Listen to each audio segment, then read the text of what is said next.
आज की वीडियो में आप सभी का स्वागत है। पीएफएस पोर्टल पर ये हमारी तीसरी वीडियो है। इस वीडियो में हम सीखेंगे कि विद्यालयों को इस सत्र में कौन कौन से मद में कितनी धनराशि प्राप्त हुई है और उसके बाद जो धनराशि हमें प्राप्त हुई है उसका स्कीम कंपोनेंट कोड क्या है और कौन सा ऐसा स्टेप है जिसके बिना आप एक्सपेंडिचर क्रिएट नहीं कर पाएंगे और आपका पीपीए जनरेट नहीं होगा, और अकाउंट को ई पेमेंट के लिए कैसे एक्टिवेट करना है। ये बातें हम इस वीडियो में सीखेंगे। तो आइए वीडियो शुरू करते हैं। इस सत्र 2022-23 में विद्यालय को निम्न मद में धनराशि प्राप्त हुई है। पहला है कंपोजिट ग्रांट, जिसमें आपकी छात्र संख्या के आधार पर या तो 25,000 या 50,000 या 75,000 या इससे भी ज़्यादा आपकी छात्र संख्या के आधार पर आपको धनराशि प्राप्त हुई होगी। दूसरा है चह कार्यक्रम के अंतर्गत 2700 रुपये की धनराशि प्राप्त हुई है। तीसरा है शिक्षक अभिभावक बैठक पीटीएम के लिए आपको 500 रुपये की धनराशि प्राप्त हुई है। चौथा है ब्लूटूथ स्पीकर के लिए 2,000 रुपये की धनराशि प्राप्त हुई है। और पाँचवा है जिन विद्यालयों में अतिरिक्त कक्ष निर्माण के लिए धनराशि आई है उनको ये धनराशि प्राप्त हुई है। ये सभी जगह नहीं आई है, जहाँ पर अतिरिक्त कक्ष निर्माण के लिए पैसा आया बस वहीं पर ये धनराशि आई है।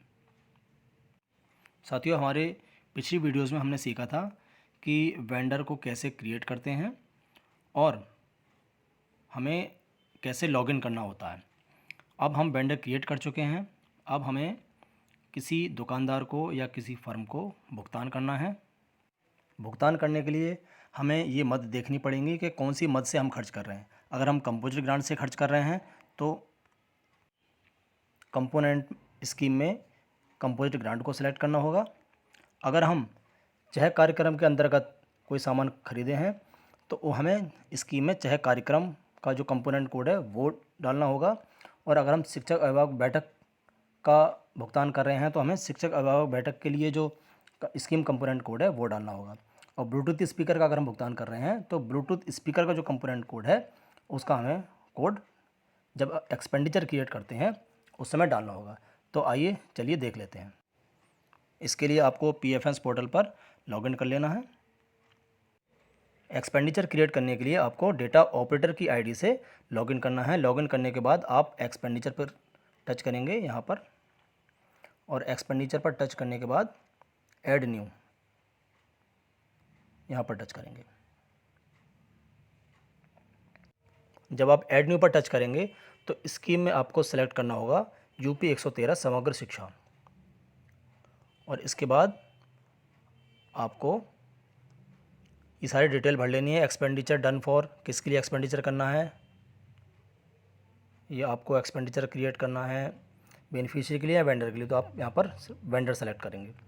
उसके बाद वेंडर का नाम यहाँ से डाल लेंगे या फिर जो वेंडर आपने बना रखा है तो आप उसको यहाँ से सेलेक्ट कर लेंगे। ये एक्सपेंडिचर क्रिएट करना हम आपको बाद में बताएंगे। अभी हम स्कीम कंपोनेंट की बात करते हैं।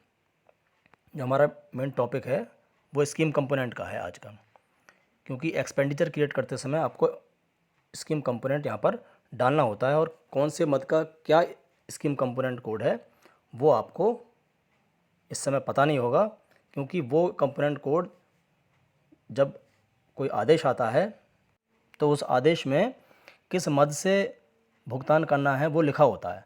तो आपको जब किसी भी कार्यक्रम का कोई आदेश आए तो उसको आपको पढ़ लेना है, उसके बाद ही आप उसका स्कीम कंपोनेंट कोड पता कर पाएंगे। तो साथियों, आप वीडियो पर बने रहना, क्योंकि हमने इस सत्र में जितनी भी मद प्राप्त हुई हैं उनका क्या कंपोनेंट कोड है वो हमने लिख रखा है, और उसका हम आपको दिखा देंगे। उसका आप स्क्रीनशॉट ले सकते हैं। यहाँ से हम आपको स्कीम कंपोनेंट कोड सेलेक्ट करना बताते हैं। ये देखिए, यहाँ से हम सेलेक्ट करेंगे सिलेक्ट स्कीम कंपोनेंट। जैसे ही हम इस पर टच करेंगे कुछ इस तरह की विंडो खुलेगी, और यहाँ पर लिखा है समग्र शिक्षा। उसके बाद हम इस प्लस साइन पर क्लिक करेंगे। लेकिन अभी क्या हो रहा है, किसी किसी फ़ोन में हो सकता है कि इस प्लस साइन पर क्लिक करने के बाद ये वर्क ना कर रहा हो, तो आपको यहाँ पर टाइप कर देना है सर्च बॉक्स में। यहाँ पर टाइप करना है यूपी 113 और उसके बाद यहाँ पर सर्च कर लेना है। जैसे आप सर्च पर क्लिक करेंगे तो इस तरह से ये पूरा ओपन हो जाएगा। अब हम देखेंगे, सबसे पहले देखेंगे कंपोजिट ग्रांट। अब देखिए कंपोजिट ग्रांट कहाँ पर लिखा हुआ है। कंपोजिट ग्रांट को सर्च करेंगे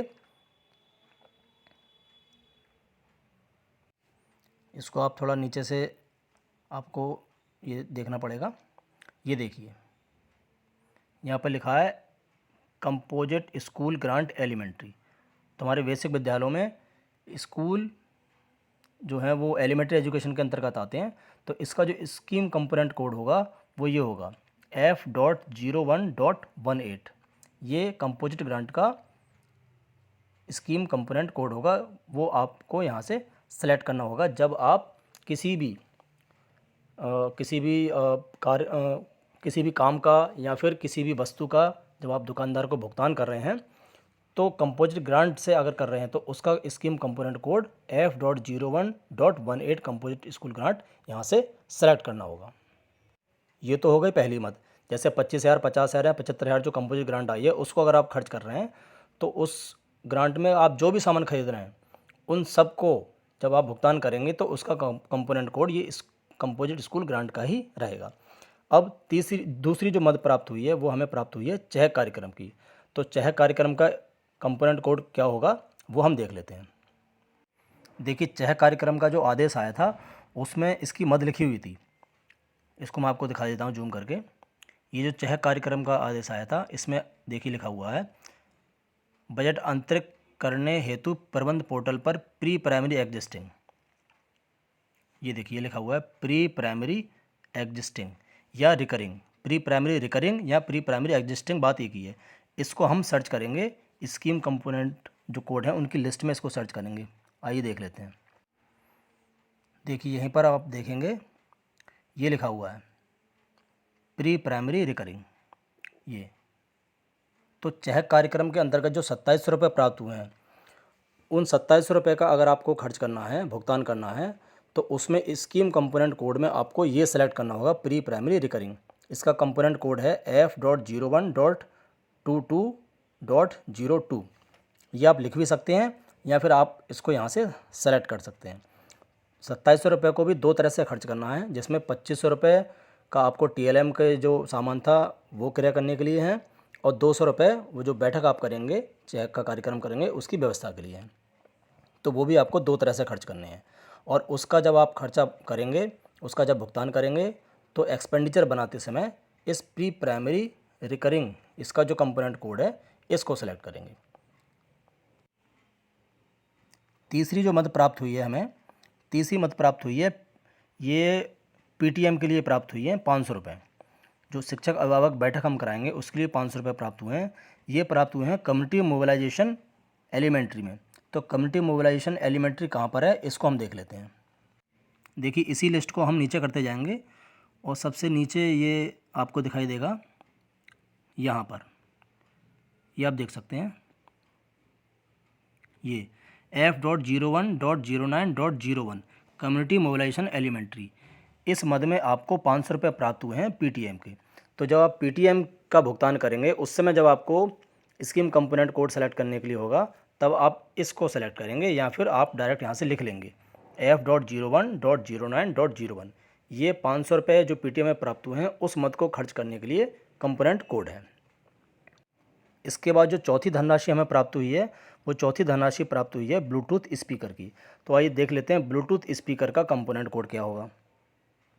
अब ब्लूटूथ स्पीकर का कंपोनेंट कोड जानने के लिए हम महानिदेशक कार्यालय से जो आदेश आया है उसको पढ़ते हैं। इसको मैं जूम करके दिखा देता हूँ। इसमें आप देख सकते हैं ये लिखा हुआ है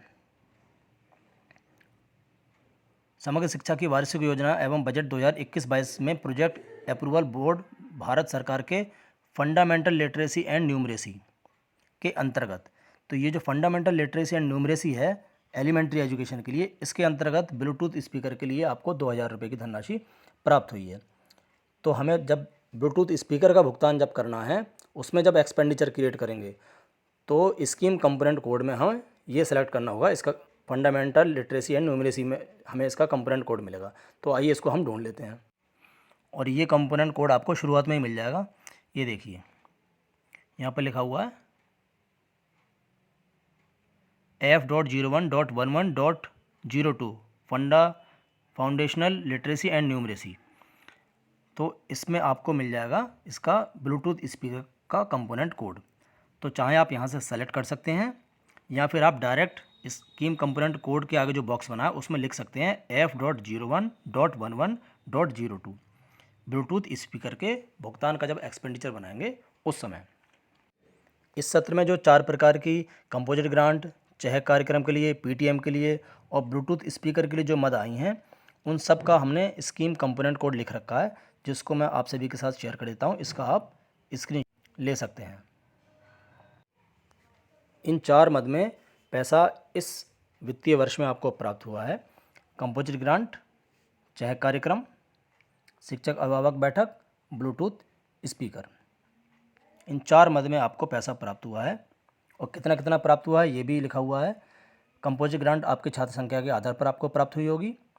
चहक कार्यक्रम के 2700 रुपये मिले हैं, शिक्षक अभिभावक बैठक के 500 रुपये मिले हैं और ब्लूटूथ स्पीकर के 2000 रुपये मिले हैं। इन सभी मद का अलग अलग कंपोनेंट कोड होगा जो यहाँ पर लिखा हुआ है। आप चाहें तो इसका स्क्रीनशॉट आप ले सकते हैं। अब बात करते हैं ऐसा कौन सा कार्य है जिसके बिना आप पीपीए जनरेट नहीं कर पाएंगे। तो इसके लिए आपको अपने पीएफएस पोर्टल पर जो आपका अकाउंट है जेडबीएस अकाउंट, उसको आपको ई पेमेंट के लिए एक्टिवेट करना होगा, तभी आप प्रिंट पेमेंट एडवाइस जनरेट कर सकते हैं। तो इसको कहाँ से एक्टिवेट करेंगे? इसके लिए आपको जो ब्लॉक से एडमिन आईडी प्राप्त हुई है उस आईडी से आपको पीएफएमएस पोर्टल पर लॉगिन करना होगा। ध्यान दीजिए, आपको ऑपरेटर आईडी या अप्रूवर आईडी से लॉगिन नहीं करना है, आपको लॉगिन करना है जो आपको एडमिन आईडी मिली है उस आईडी से आपको लॉगिन करना है। तो चलिए लॉगिन कर लेते हैं। जब आप एडमिन आईडी से लॉगिन करेंगे तो लॉगिन करने के बाद इस तरह की विंडो खुलेगी और इसको आप जाएंगे नीचे बैंक ऑप्शन पर, यहाँ पर बैंक में जाएंगे और बैंक में जाने के बाद यहाँ पर आप देख सकते हैं, यहाँ पर लिखा हुआ अकाउंट एक्टिवेशन ई पेमेंट, यहाँ पर आपको क्लिक करना है। जैसे ही आप इस पर क्लिक करेंगे, क्योंकि मेरा ये एक्टिवेट है पहले से ही, तो यहाँ पर लिखा हुआ आ रहा है, लेकिन जब आपका एक्टिवेट नहीं होगा तो आपको यहाँ पर ऑप्शन आएगा एक्टिवेट करने का, अकाउंट एक्टिवेशन टाइप। तो आपको यहाँ से टाइप सेलेक्ट कर लेना है, ये e payment using print payment advice, इसको आपको सेलेक्ट करना है। ये जो लिखा है e payment using print payment advice, ये आपको सेलेक्ट कर लेना है। क्योंकि मैंने सेलेक्ट किया हुआ है इसलिए मेरे पर यहाँ पर आपको लिखा हुआ दिखाई दे रहा है, लेकिन अगर आपने नहीं किया है तो आपको यहाँ से सेलेक्ट कर लेना है। उसके बाद ही आपका अकाउंट ई पेमेंट के लिए एक्टिवेट होगा, तभी आपके अकाउंट से एक्सपेंडिचर क्रिएट करने के बाद पीपीए जनरेट होगा। तो उम्मीद है साथियों आपको इस वित्तीय वर्ष में जो ग्रांट प्राप्त हुई हैं उनका क्या कंपोनेंट कोड है और इसकी जानकारी आपको मिल गई होगी। स्क्रीनशॉट भी आपने ले लिया होगा और कैसे अकाउंट को ई पेमेंट के लिए एक्टिवेट करना है ये भी जानकारी आपको मिल गई है। अगर वीडियो पसंद आई हो तो आप इसको अपने साथियों के साथ शेयर कीजिए और चैनल को सब्सक्राइब कीजिए। धन्यवाद।